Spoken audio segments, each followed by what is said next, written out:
Hey kids, the other day I had talked to you about the bread that we use here at St. John's for the Lord's Supper. Now today I want to talk to you about the wine that we use at the Lord's Supper. Now again, just like the bread, Jesus told us to take bread and wine and say, "This is my body, this is my blood," and believe that that's what we're receiving at the Lord's Supper. And so that's what we do. Again, it doesn't have to be a certain kind of wine, but it should be wine because Jesus took wine at his supper. And so we don't use grape juice. We use real wine for this meal, just like Jesus asked us. Now I have this bottle here. This is the wine that we use. We pour into the chalice to receive the Lord's Supper. But I wanted to show you the color of this wine.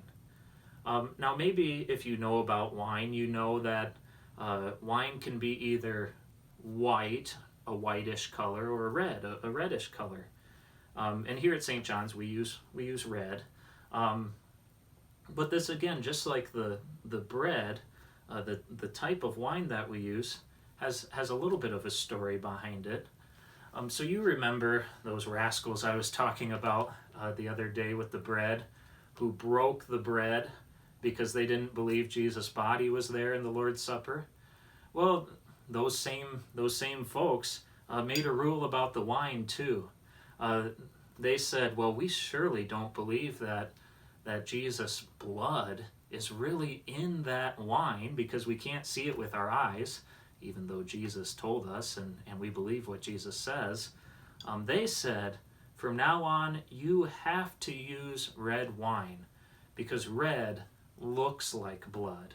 And here in the Lord's Supper, that wine is only supposed to meant to be pretend blood, not the real blood of Christ. And so you have to use red so it looks pretend.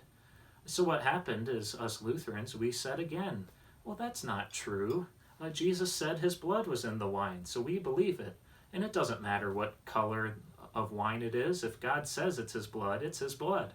So for a long, long time, Lutherans would only ever use white wine at the Lord's Supper as a way of telling everyone the color of the wine isn't important. It's Jesus' words that's important, and his blood that he gives to us for our forgiveness and to help us have a strong faith in him.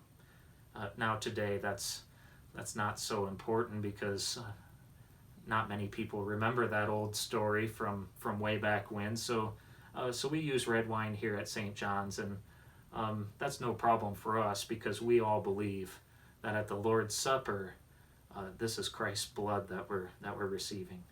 But again, this isn't any sort of special wine. You can buy it at the store, and I could take a drink of this wine right now, and I won't because I've got a work day ahead of me. But it would just be wine until God's word is with the wine. Then we know that it's Christ's blood that we're receiving.